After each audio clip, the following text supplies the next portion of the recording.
The United States government has also granted $1.6 billion to Novavax. The funds will allow the American biotech company to conduct advanced human studies and establish manufacturing to deliver 100 million doses as soon as late 2020.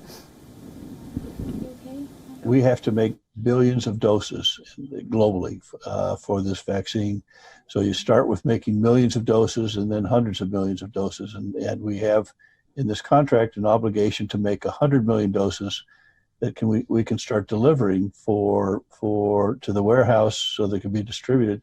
By the fourth quarter of this year, we'll start delivering, and we expect to have all 100 million doses done by, so let's say, January or February of next year.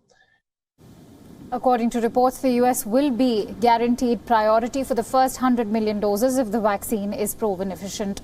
Novavax is one of the frontrunners in the race to develop a COVID-19 vaccine, the biggest contribution yet from the Operation Warp Speed program. Novavax is among the companies striving to develop an inoculation against the novel coronavirus that's spreading quickly in countries including the United States, India and Mexico.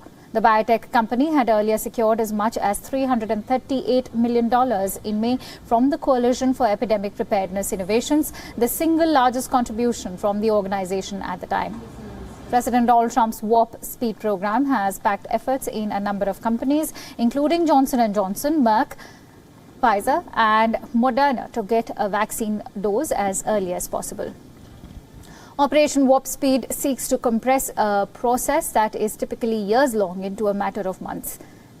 The funds will help Novavax begin a final stage study of its vaccine candidate as early as this fall, with as many as 30,000 subjects.